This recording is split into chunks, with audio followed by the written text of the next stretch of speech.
Hey everyone, this is Uncle Devin, the children's drum cushionist, and you're listening to We Nation Radio and our special segment, We Nation Reads. I hope it's a beautiful day wherever you may be, and I know it's a beautiful day here because it's time for us to go back to our diverse books project that's in partnership with the University of Maryland, Baltimore County, my alma mater, the Sherman Center for Early Learning in urban communities has a program called the Diverse Books Project, and this is where they help educators and teachers and parents uh, provide them with a number of different diverse books where they can share different experiences and different messages and different stories about the world with children. And they're primarily working right now out of the Baltimore City public school system.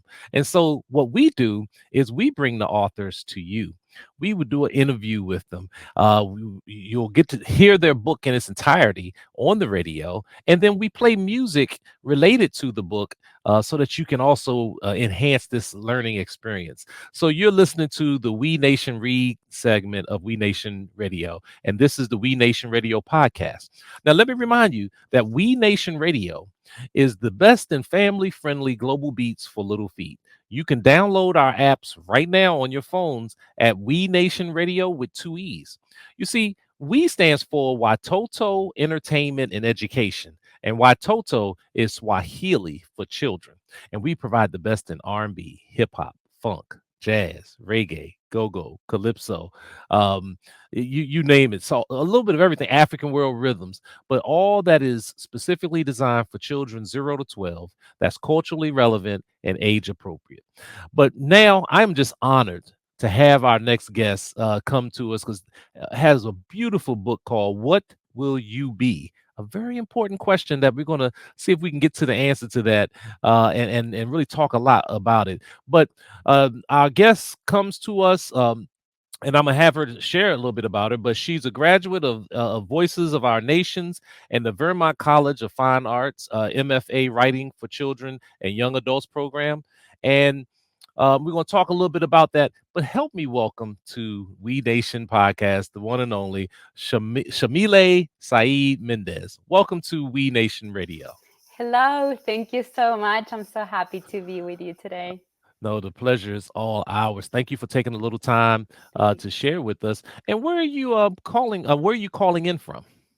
I am logging in from Alpine, Utah, which is a small city south of Salt Lake in cold and dreary Utah. Okay. And where are you originally from? I'm from Argentina, Rosario, Argentina. Whoa. Okay. So we're going to start there first and Yes. foremost. All right. But actually, we're going to start back. Tell us a little bit about who you are. Who is Shamila Saeed Mendez? Well, I am many things, but I'm talking to you today as an author. And all my other identities form who I am as an author. I'm a mom, I'm a reader, a lover of books, a lover of animals, and a lover of sports, specifically football or soccer, Yes. like it's called here in the Y- United States. Yes.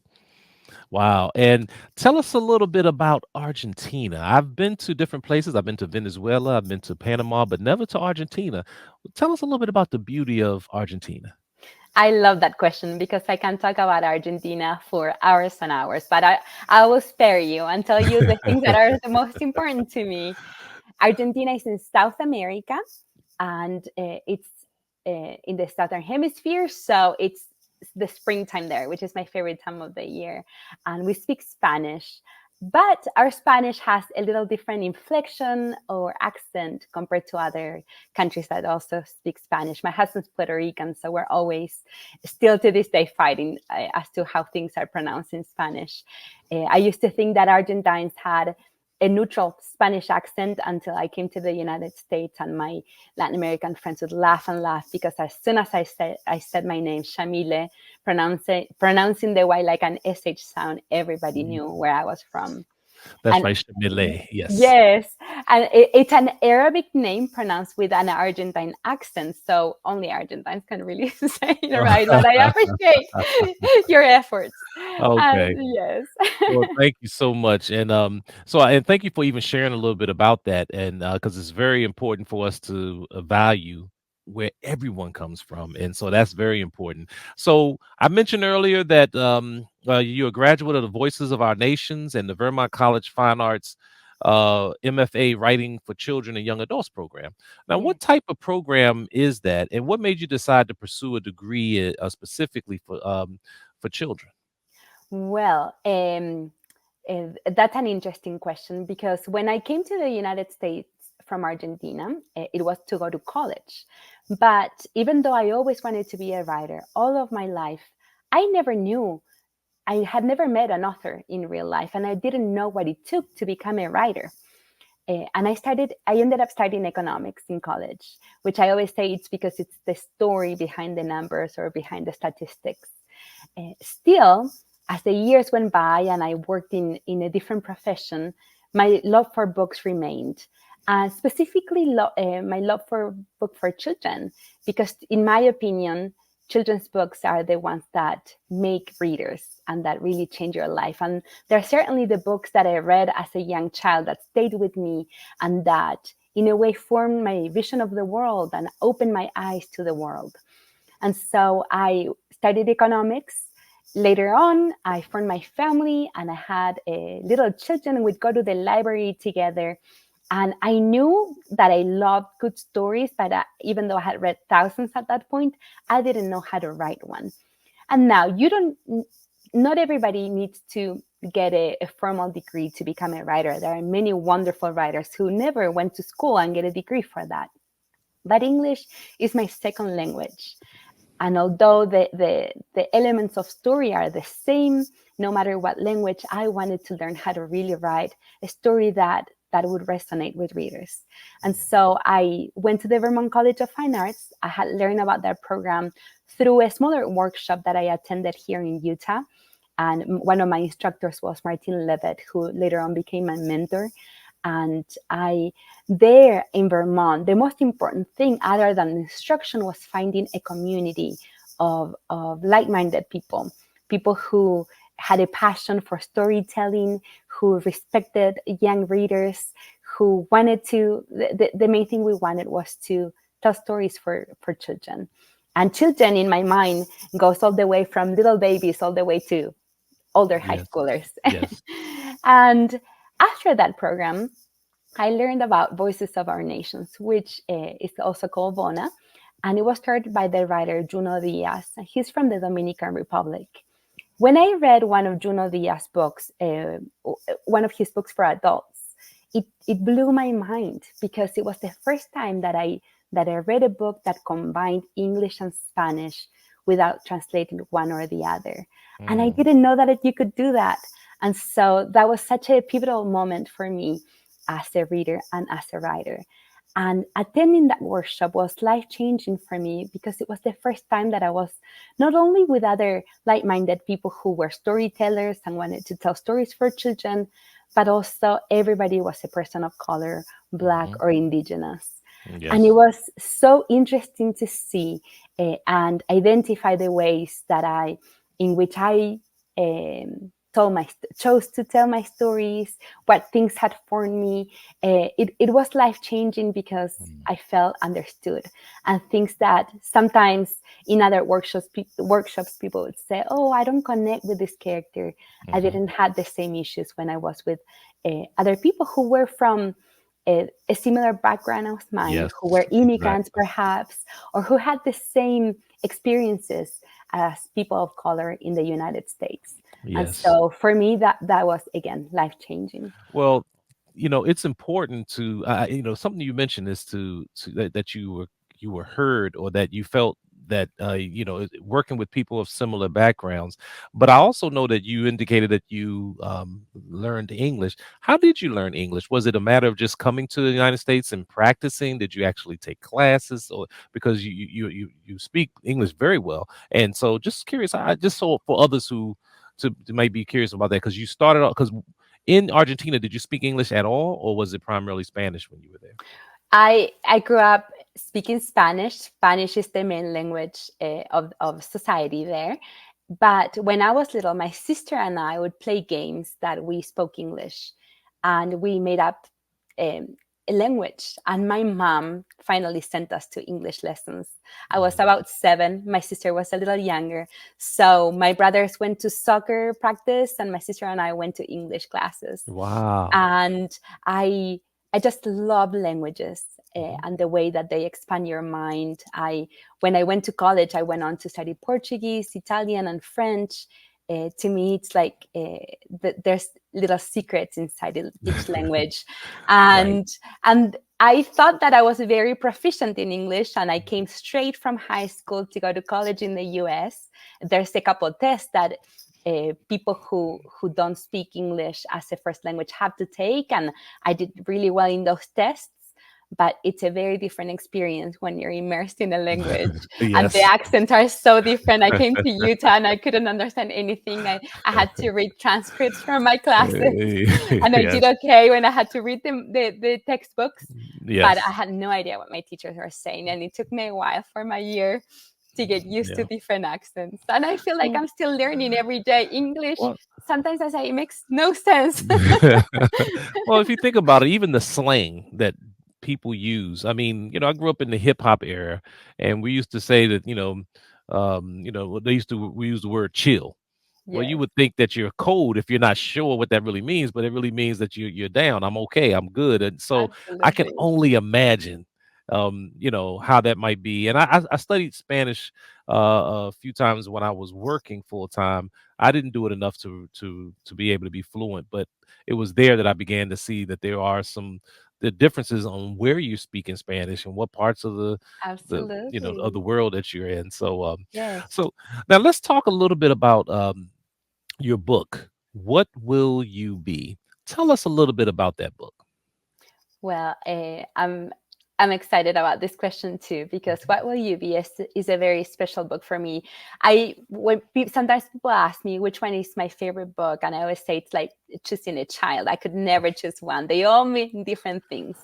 And What Will You Be is special in the sense that it really comes from my own experience. Growing up, there were so many things that I wanted to do. I wanted to be an astronaut.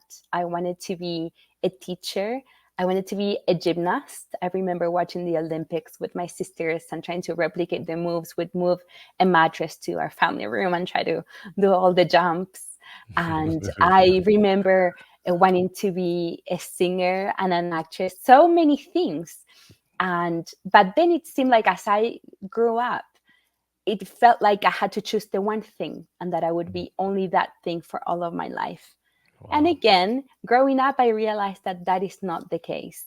And Mhm. two of my biggest examples were my mom and my grandma, because even as adults, they were things that they were excited about to learn in life. And I realized that you don't have to become a formal doctor to be a healer. There are other ways Mm. of healing and teaching. Yes, the teacher is the person that you find at school, but you can be a teacher from your very own place in the community. You can Yes. be a builder. And so, what will you be is one of those questions that we ask children. And again, sometimes in society, we think that it has to be that one thing. And most importantly, we equate that question with the profession that will earn you a living, right? It's in Yes. fact one of the first questions sometimes people ask each other: what do you do for a living? Mhm. Because that way we label each other. But I wanted to show children that the most important thing that you can be is you, and the Yes. things that you do can change throughout your life, and you can become different things depending on what stage you're in life. I'm a mom, and being a mom, sometimes I'm a chauffeur and a nurse and a friend and a cheerleader. Yes. And I think we all have different roles that we play in our families, in our friend groups, and in society at large. And so I wanted to show that. And I also have very fond memories of my grandmother. And then when my mom became a grandma to my children, seeing that relationship was so special, because she would pass on Mhm. skills like cooking and embroidery, things that Yes. might seem lost to society in a practical level, but Mhm. that form those unbreakable bonds between generations. Yeah.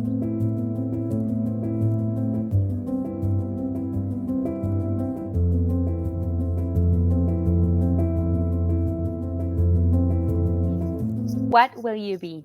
By Yamile Saied Mendez, illustrated by Kip Alizade. What will you be when you grow up? They ask. Your mom's this, your dad's that. It's never too soon to dream of what you will become. I don't have to think much. When I grow up, I will be an astronaut, a unicorn, or a clown. No, what will you really be? They insist. I ask Abuela because she has been everything under the sun and the moon. She says she's still figuring out what to be when she grows up. Abuela, when I grow up, what will I be? Abuela pauses her work. Bright colors drip from her paintbrush. She looks at the splatter on the floor as if she's reading my future. When she looks at me, her eyes sparkle. You know yourself the best, mi amor, she says. Child, what will you be? Nothing comes to mind. Abuela points to my heart and says, listen. I close my eyes so I can hear the words no ear can catch. Inside me, underneath the rhythm of the drumming, there's a quiet voice. I ask softly, what will I be? The answers come fast in a rush of colors and sounds. I will be a builder. I will mold the world in my hands into homes of every shape, into havens with bookshelves in every corner, and a big kitchen where all are welcome at the end of the day. I will be a dreamer, finding shapes in the moving clouds. I'll write and paint my dreams, and my words and pictures will inspire others to tell their stories too. I'm small, but I'm a warrior with my pen and brush. I will be an explorer of the lands where my roots were born. My ancestors created roads where there were none. Now I march ahead with the strength to the stars for which I'm destined. Who knows what roads are waiting for me? When I grow up, I will be a farmer, planting wonder and change, and harvesting the power and knowledge that sprouted for those who dreamed before me. Now, with that power and knowledge, I will be a healer of broken bones, and why not, even hearts, a voice against injustice and hurt, a mender of wrongs. When I grow up, I'll be a student, looking inside myself and other people to understand what makes each of us one of a kind, all magical and different, all needed and appreciated. I'll also be a teacher and leader, sharing my light even in the greatest darkness, remembering that laughter is a universal language understood by young and old. Good job, my child, Abuela says. All these things you can be and more. But remember, when a job is too big for little hands, many hands can work miracles. Abuela hands me her paintbrush, and with wonder, I discover the way colors come alive on a blank canvas just for me. When I grow up, I will be me. The end.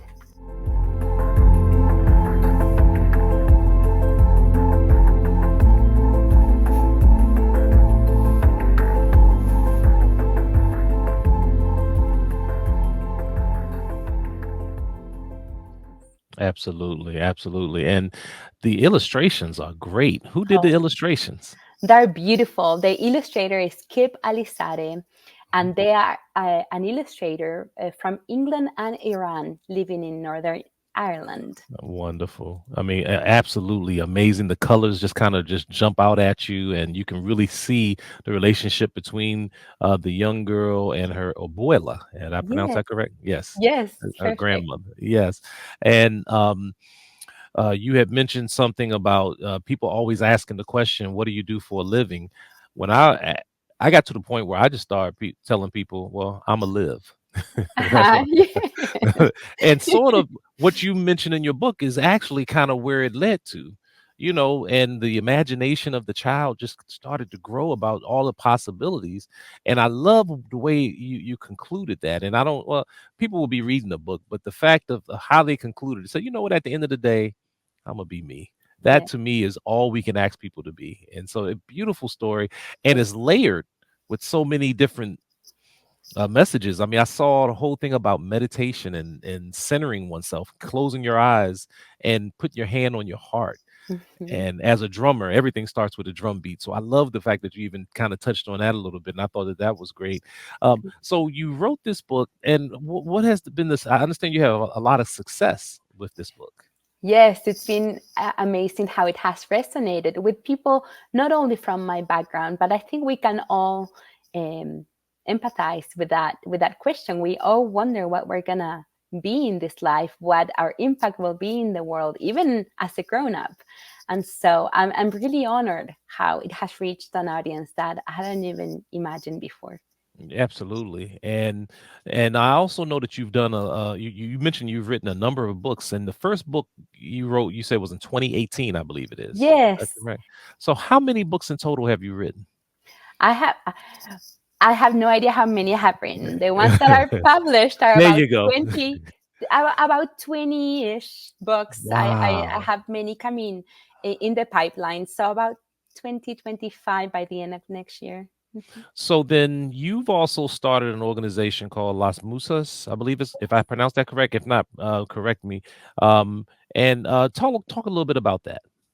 Yes, Las Musas came about because a good friend of mine, Aida Salazar, who's also a children's writer, an activist, a poetess, a translator, an interpreter, we met at a writers' conference. And I already talked about how important it is to have a community, not Mhm. only when you're a writer, but in every other aspect of life. And when we were trying to be published, sometimes Aida, who is from California, but she's of Mexican ancestry, she and I started comparing the responses we got from editors, and they were very similar, although we were very different. And they would be, "Oh, we already have another Latina in our list," or um, things like that. That there was only room for one Latina voice, and we said, "What if?" Competing against each other, because of course everybody wanted to be that one Latina. If there's only room for one, here we were Mhm. two, and we knew many other Latina authors who were coming up around the same time. We said, why don't we join forces and show that the Latina experience is multifaceted? We're not a monolith. There's so many voices that deserve to be told and to be shared. And so Las Musas mean the muses. And we got together, and at first it was just five of us. And I knew the Latina authors who were being published at a certain year. And then our organization grew. Our purpose was to support each other and go together to conferences and share each other's books. Um, and then we created a mentoring program. And now there is a Latinx book festival every year. And now there are so many Latina authors coming out every year that I don't know them one by one anymore, which is the Right. best feeling. And Absolutely. it's fantastic because the most important thing we wanted was to share as many stories as possible so that every child could see themselves represented in Yes. a story. Absolutely. And let me just remind everyone that you're listening to We Nation Radio, our We Nation read segment. I am Uncle Devin, the children's drum cushionist, and our guest is Shamile Saied Mendez, author of many books, both published and non-published, but including "What Will You Be," and you can find more information. And I'm gonna ask if we can put the website back up for Las Musas. And that is for those that are listening in the online. It is LASMUSAS books. LASMUSAS books.com. And you can find more information out about that. Now, being a book author, what is your feelings or what is your thoughts about this whole banned book controversy that's going on? I believe it's just in the United States. I don't know that it's the same other places in the world. But what is your thoughts on any of this? Oh my goodness, I have so many thoughts about that. Mhm. And especially because, like I said before, I was born in Argentina, but I didn't share that I was born at the end of the 70s. And if you know a little bit of history, you might know that during those years, Argentina didn't live in democracy. We Yeah. lived under a dictatorship. Yes. Those were dark years, terrible years that many terrible things happened. And one of those things was that libraries and stories were forbidden, they were banned because the government, the totalitarian government, was scared of people opening their minds. A lot of writers had to flee the country. Many of them were disappeared, meaning they were imprisoned and they were never seen or heard from again. And a lot of them were children's authors. And you might wonder what is so dangerous about a story written for children. Well, the stories that were being banned during those years were stories of friendship, a community, imagination, kind of like what will you be? Becoming whatever you want to become and speaking up for injustice. And I imagine that those are very dangerous things for a totalitarian government. So democracy came back in Argentina in the early 80s, and I was already in elementary school. And for me, books always signified freedom, a window into other worlds, into opportunities, into things that I hadn't imagined before because I didn't know they existed. And so for me, books and stories are sacred. And it makes me really sad to see that in this country where that I adopted as my own and where I was adopted as an American, we're going through this terrible thing. Not having had democracy for a period of my life, I treasure it. And it's very sad to see some similar patterns happening in our society again. I it makes me sad. And I feel like people should read what they want to read, and that again, every child deserves to be represented in a book. Sometimes the books that are being banned here in the United States are banned because of different things, like perhaps the name of the author doesn't sound very commonplace, or the name of the illustrator, or the child depicted on a cover is a child of color. And so those are things that were unthinkable a few years ago, but we see them, and it's just a reminder that the fight to defend democracy is not the one fight and it's over. It has to be defended daily and protected and treasured in everything we do every day.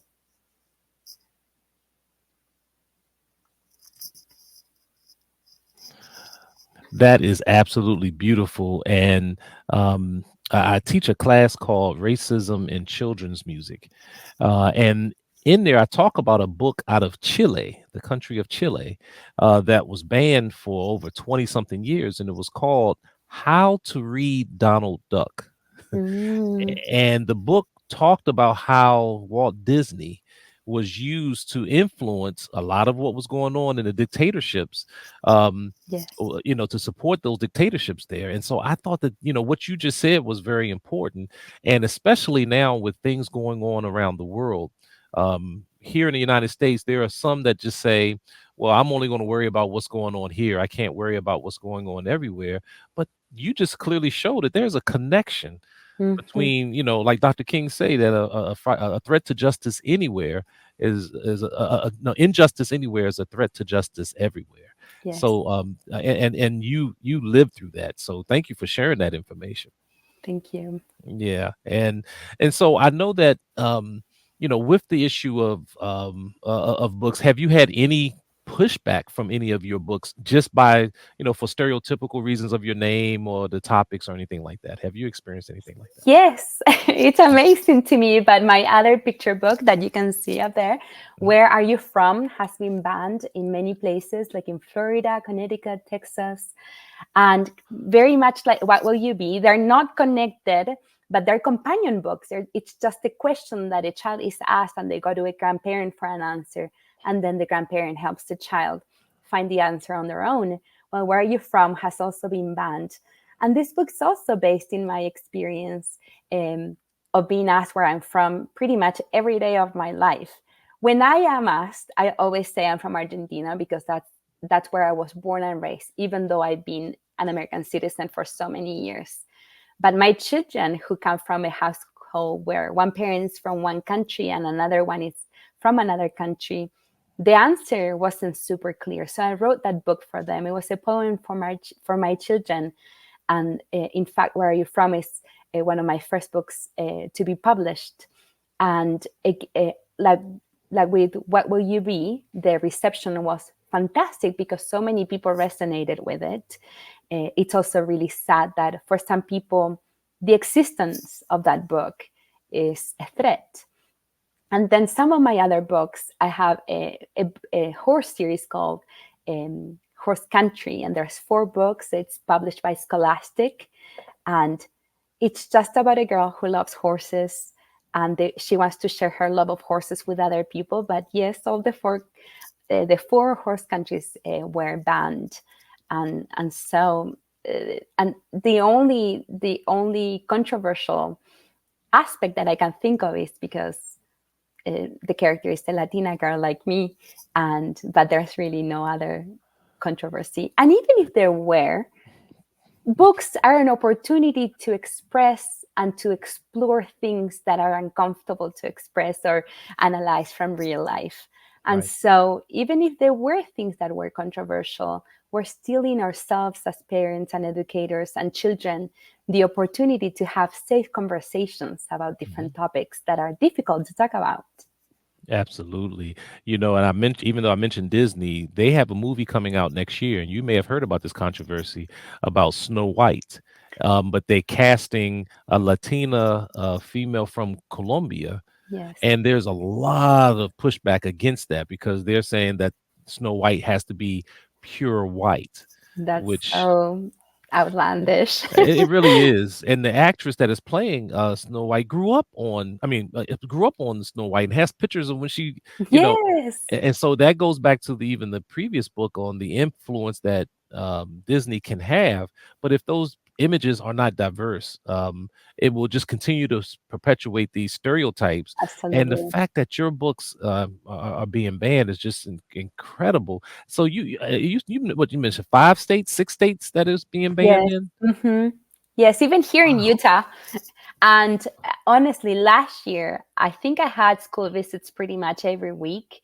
Mhm. And my school visits have really dropped in quantity because of these things that are happening. Teachers are put in impossible situations sometimes. And to me, teachers and librarians are heroes because they're that bridge that connects me, the writer, to the reader. And it's just to again and something, it's a situation that would have been unthinkable to me even a few years ago, and now this is our reality. Wow. Well, let's make sure that we defeat this banned books by letting people know the best way to purchase your books and to get in contact with you about your books. What's the best way for them to do that? Well, I'm always going to support independent booksellers. Yes. Here in Utah, our bookseller is the King's English, but bookshop.com, they will connect buyers to the independent booksellers from their area. And again, bookshop.com, and anywhere books are sold. Okay. Well, good. We certainly have to. And thank you for sharing that because I had no idea that was the case. But I think that's very important nowadays. And knowing and understanding the history of African Americans, there have been a number of authors like Paul Robeson and W.E.B. Du Bois who had their books banned all because they stood for peace. They Yes, weren't part of and didn't embrace the war economy that this country grew up on. And but even still, the fact is, like you said, if this is a space where people are supposed to hear different ideas and come to their own conclusion, then why not give people that opportunity? So absolutely. I thank you so much for that. Now, what advice would you give inspiring young children who may or may not have an interest in writing? Well, I will say that even if you don't think that you have an interest in writing, we're all storytellers just because we're human beings. And stories is something that is embedded in our DNA. Some of us tell stories through writing, and that's how I tell my stories. One of my children is a fantastic illustrator, and he draws at all times. Other people share their stories by singing or by playing a sport or by cooking. And so I will say that just think about the ways that you share your own story with the world and share it because we all need to hear it. And for Yes. those of you who are writers, I will say sometimes it's tempting to copy what's popular or what everybody's saying. But the one piece of advice that has sustained me through even book bannings or rejections is something that I heard early on in my life. And that is be true to yourself and be authentic because only you can tell the story that is in your heart. I know that if I gave 100 people the assignment of writing the story of a little girl and her grandma, would come up with 100 different stories because we all had different experiences and backgrounds. And so I would say again, be true to yourself and write what is in your heart. Oh, absolutely. That is great. And as I always say, everybody wants to be somebody else, but nobody wants to be themselves. Be yourself because there will never, ever, never, never, ever, never, ever be another one of you. And that to me, I think is a great way with what you have put and the way you have put it was just a great way to even end this. Again, let's give your contact information again. What's the best way if someone wants to book you for a book reading? To help beat to help defeat these banned books and these schools that kind of keep you out, what's the best way for them to reach you? You can reach me through my website, shamilemendez.com. Shamile is spelled YAMILEMENDEZ.com. And there's a contact form, and you can get in touch with my booking agent or with me, even if you just want to share something about this conversation or one of my books, or you need advice, you can reach me through my website. And I'm also on social media, not a lot anymore, but or I'm trying to cut a little bit, but that's how I connect with other writers and readers too. Okay. You can meet me at X, Instagram, and Threads at Yamile S. Mendez. And again, Yamile is YAMILE Mendez. Well, it has been an honor and a pleasure. I feel like I can talk to you for days, especially being that, I graduated as a political science major and Oh, I really focused on international relations. So this whole part of, colonialism in South Central South America, something I'm very familiar with. But and you just helped me to even get a better understanding of the relationship between that and the field that I'm in now in terms of children's entertainment. And yes. so thank you so much for that. I wish you nothing but continued success. Thank And you. we can be of any service here at We Nation Radio in any way. Feel free to reach out to us. We'll be glad to help. Thank you so much. It was such an honor. All right. Thank you. Again, you were just listening to an excellent interview with Shamile Saied Mendez here on We Nation Radio. I am Uncle Devin, and I want to again thank the UMBC's Sherman Center for Early Learning in Urban Communities for sponsoring this event. We want you to go to their site, to UMBC, the Sherman Center. You can learn more about the Pro, the Diverse Books Project. And if you want to even support what they do, they have ways that you can do so. So a shout out to Dr. Jennifer Mata McMahon, and all the staff there for helping us with this. Well, I have to get out of here. It's time for us to go. I will talk with you again real soon, but just remember, life is a drum, so beat it.